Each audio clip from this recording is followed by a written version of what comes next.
தென்னாடுடைய பெரியவா போற்றி, பெரியவா போற்றி, பெரியவா எந்நாட்டவர்க்கும் இறைவா போற்றி, இறைவா போற்றி, இறைவா சர்வக்யா சர்வவியாபிமா பெரியவா சரணம், பெரியவா சரணம். சர்வக்யா சர்வவியாபிமா பெரியவா சரணம். மாய பிறப்பருக்கும் மகா பெரியவா போற்றி, மாய பிறப்பருக்கும் மகா பெரியவா போற்றி. அபாரகணா சிந்தம் ஜானம் சாந்திரப்பணம் ஸ்ரீ சந்திரசேகர குரு பரமாமதானம் கலிதேவம் காட்சி இந்த யூடியூப் சேனல் பிரத்யேகமாக நமது மகாபெரியோட பக்தர்களுக்கு ஏற்பட்டு கொண்டிருக்கும் அனுபவங்களை ஒவ்வொரு நாளும் ஒரு உணவும் அதுக்கு ஒரு தலைப்பின் அனுபவத்தோட தலைப்பு சாஸ்திரத்தை மீறினா தண்டனை உண்டே, சாஸ்திரத்தை மீறினா தண்டனை உண்டே. இந்த சேனலில் இதுக்கு சப்ஸ்கிரைப் பண்ணாலும் பண்ணுங்கள், தரவே பாருங்கள். ஸ்ரீமதி உஷா ரவிச்சந்திரன் அவளுடைய ஒரு வீடியோவை பார்த்தேன்.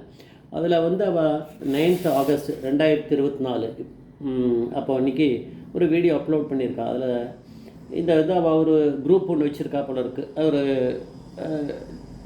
அந்த டிவோட்டடாக இருக்கக்கூடிய அந்த ஏரியாவா கோயம்புத்தூரில் இருக்குவா அவள்லாம் சேர்த்து வச்சு மகாபெரிவாளை பற்றி சொல்கிறது, சாஸ்திரத்தை பற்றி சொல்கிறது, புராணங்களை சொல்கிறது, ஸ்தலங்களை பற்றி சொல்கிறது, அதெல்லாம் பண்ணிட்டு இருக்கா. அந்த மாதிரி ஒரு சர்வீஸ், நல்ல சர்வீஸ், என்ன மாதிரி இல்லை அப்படி பண்ணுறவா. அந்த குரூப்பில் ஒரு ஹஸ்பண்ட் அண்ட் ஒய்ஃப் எல்லாருமே லேடிஸ் தான் வருவா. அவள் மட்டும் கொஞ்சம் ஹஸ்பண்ட் அண்ட் ஒய்ஃப் 2 பேருக்கு இன்ட்ரெஸ்ட்னு வருவா. அவள் எல்லோரும் மகாபெரிவா பக்தர்கள் தான். அவளுக்கு ஏற்பட்ட இன்சிடெண்ட்டை அவள் சொன்னதுனால தான் அதை சொல்கிறா. அவள் சொல்லக்கூடாதுன்னா இது நம்மளுக்கெல்லாம் தெரிஞ்சிருக்காது. அதுதான் பெரியவோடைய அனுகிரகம். அதான் அவள் அந்த பர்டிகுலராக அவர் எப்போவுமே ஆம்பளைன்னா கொஞ்சம் அது தானே இருப்பாள், முரட்டு அந்த இது இருக்குமே, பிடிவாதம் இருக்குமே. அவளுக்கு ஒரு வீடு இருக்குது, ஏற்கனவே ரெண்டட் ஹவுஸ் இருக்குது. ஆனால் இப்போ ஒரு கிரவுண்டு வாங்கியிருக்கா. கிரவுண்டு வாங்கிட்டு அதில் வீடு, அந்த கிரவுண்டில் அவள் சொந்த வீடு கட்டணும்னு நினைக்கிறா கோயம்புத்தூர்லேயே. அதுக்கான பூமி பூஜை பண்ணணும்னு போய் ஒரு வேத பண்டிதர்கிட்ட யார்கிட்ட கேட்கும்போது அவர் சொன்னாராம், இப்போ அக்னி நட்சத்திரம் ஆரம்பிக்க போகிறது ஏப்ரல் மே. இப்போது அவர் சொல்கிற டைம் க்ளோஸ் ஆகிடுது, வந்திருக்கு, அக்னி நட்சத்திரம் க்ளோஸாக இருக்குது.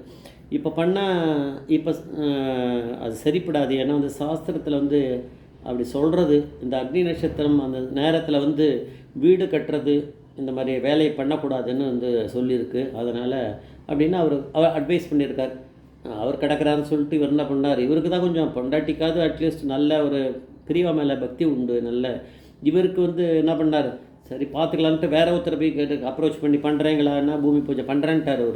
அவர் இந்த விட பண்ணிட்டார் போல இருக்குது. பண்ணிவிட்டு இவர் எல்லாம் பிரமாதமாக பூமி நிலத்தை தோன்றதுக்கான ஏற்பாடு, ஆட்கள் ஒரு 2-3 பேர், முதல் நாள் ஒரு 2 பேர் வந்தால் போல இருக்குது. அப்புறம் நிறைய பேர் வருவா.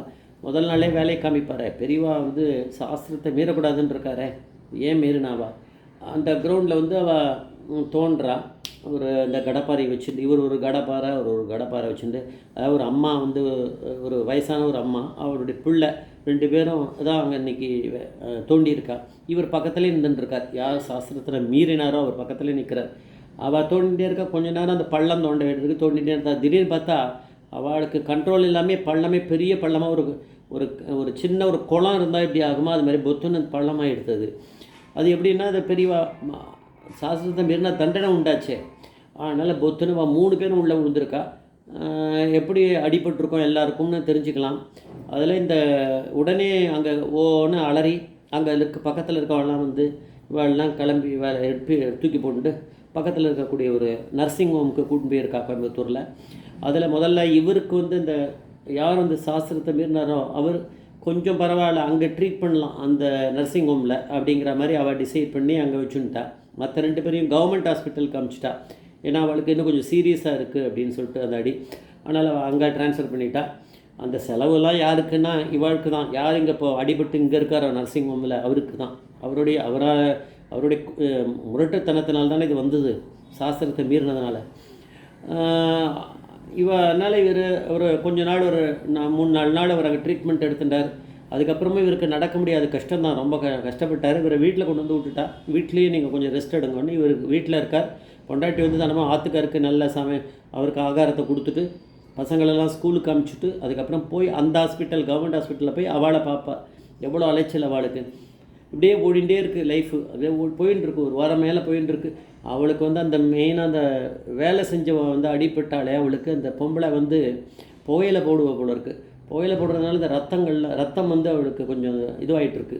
அது கொஞ்சம் விஷத்தன்மையாக இருக்குது. அதனால் அது போகிற வரைக்கும் ட்ரீட்மெண்ட் பண்ண முடியாதுன்னு சொல்லிவிட்டு அதெல்லாம் போன பிறகு அப்புறம் தான் ட்ரீட்மெண்ட்டாக ஆரம்பிச்சிருக்கா அவளுக்கு. அதனால் அவளும் இதெல்லாம் முடிஞ்ச உடனே இந்த புகையில போடுறதை நிறுத்திருப்பாளே. பெரியவா வந்து எல்லாத்துக்கும் தான் ஒரு சொல்யூஷன் கொடுப்பாரு. அதை சொல்லலைங்கிறதுக்காக நான் இப்போ ரெக்கார்ட் பண்ணுறேன் திருப்பி. பெரியவா அந்த புத்தியெல்லாம் கொடுத்துருவார். அவள்லாம் வந்து உங்கள் ஆத்துக்காரை வந்து வீட்டில் வச்சு நல்லா ட்ரீட்மெண்ட் பண்ணி நல்லா சமாளிச்சுட்டு எங்களை எப்படி போடுறியான்ட்டு அவள் சண்டை போட ஆரம்பிக்கிறாள். அவளுடைய இந்த காலத்து மாதிரி கிடையாது. இந்த காலத்தில் பிச்சைக்காரன் கூட மொபைல் வச்சுருக்கான். அவள் வந்து கூப்பிட்டுருப்பா. அவளுடைய சொந்தக்கார 15-20 பேர் ஹாஸ்பிட்டலுக்கு கூட்டிட்டானான். அவளுக்கு அந்த வேலை செய்கிறவளுக்கு அடிபட்டவா அவள்லாம் சேர்றா ஒரே கத்தரா. அந்த பொம்பளை தானே போய் மாட்டின்னு இருக்கா. இவர் அடிபட்டு வீட்டில் கிடக்கிறாரு, இவர் போக முடியாது. இவர் போனவா தான் கத்திருப்பார். அதனால் அவளை கத்த முடியல. எங்களுக்கு வந்து 1.5 மாதம் ஆகிடும். நீங்கள் வந்து இதெல்லாம் முடித்து அவள் ட்ரீட்மெண்ட்லாம் முடித்து வீட்டுக்கு போய் இது ஆகி 1.5 மாதம் ரெஸ்ட் எடுத்த பிறகு தான் 1.5 மாதத்துக்கு பிறகு தான் நீங்கள் வேலைக்கு போகணும்னு டாக்டர் சொல்லியிருக்கா அவளுக்கு. அந்த 2 பேருக்கும், அந்த பொம்பளை யார் புகையில் போடுற பொம்பளைக்கும் அவள் பையனுக்கும். அதனால் அவள் வந்து கேட்குறாளாம், எனக்கு 15 to 20 லட்சம் ரூபா நீங்கள் கொடுத்தாகணும் காம்பன்சேஷன் சொல்லி கிளைம் பண்ணுறாளாம். இவன் எங்கே போவா? அதுக்கப்புறம் ஒரு வக்கீல் ஆக்சுவலாக கூட்டின்னு வந்து இதை அசஸ் பண்ணுங்கன்னு கூட்டின்னு வந்து அவள் கண்டுபிடிச்சிட்டா. இந்த காலத்து இவாளெலாம் படிக்காதவெல்லாம் நம்ம சாதாரண நினைக்க முடியாது. நம்ம ஒன்றா ஏமாந்துருவோம், அவள் ஏமாற மாட்டா. அவள் வந்து யாரோ வக்கீலை வச்சு நீங்கள் வந்து எல்லாம் இது பண்ணுறீங்களா, நீங்கள் கொடுத்து தான் ஆகணும்னு, நாங்கள் கோர்ட்டுக்கு போவோம் இதுக்கு போவோம்னு சொல்லிட்டு போலீஸ் ஸ்டேஷனில் போய் கம்ப்ளைண்ட் யாரோ வச்சு கொடுத்துட்டா போல இருக்குது. அதனால் இந்த போலீஸ்க்கு சமாளிக்கிறதுக்காக கொஞ்சம் பணம் கொடுத்துருக்கா. அதுக்கப்புறம் அந்த வக்கீலுக்கு கொஞ்சம் பணம் கொடுத்துருக்கா. அப்புறம் இவகிட்ட சமாளித்து பேசி குறைச்சிருக்கான்னு அதை குறைக்கிறது எப்படி குறைக்க முடியும்? பெரியவா அனுகிரகம், பெரியவாளை வேண்டிகிட்டே இருந்திருக்கா அந்த பொம்பளை. பாவம், இந்த சாஸ்திரத்தை மீறினவரோட பொண்டாட்டி. அதனால் கொஞ்சம் 15-20 லட்சம்ன்றது கடைசியில் 5 லட்சத்தில் வந்து நின்றுருக்கு. 5 லட்சத்து ரூபாய் அதை கொடுத்தாச்சு. அங்கே டாக்டருக்கு என்னென்ன நடந்ததோ அதுக்கான பணத்தை கொடுத்தாச்சு, மெடிசன் அது இதெல்லாம். அதுக்கப்புறம் அந்த இவருக்கு ஆத்துக்காருக்கும் ப்ராப்ளத்துக்கு இதுவாக எடுத்து இவ்வளோவோ அந்த வக்கீலுக்கும் ஃபீஸை கொடுத்தாச்சு. இவ்வளோவோ நடந்திருக்குன்னா சாஸ்திரத்தில் மீறினா தண்டனை உண்டே அப்படின்னு தான் சொல்கிறதே.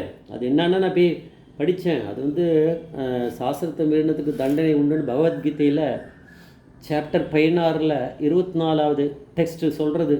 தஸ்மாத் சாஸ்திரம் பிரமாணம்னு. சாஸ்திரம் சொல்கிறத கேட்டிருக்கணும். கேட்காதனால அவளுக்கு இந்த தண்டனை கிடச்சிருக்கு. ஆனால் பெரியவா வந்து பக்தியோடு இருந்ததுனால அந்த 15-20 லட்சத்தை 5 லட்சமாக ஆக்கியிருக்கார். அவ்வளோதான். ஜெய் ஜெய்சங்கர் ஹரிசங்கர மகாபிரே பாதமேச்சரணம்.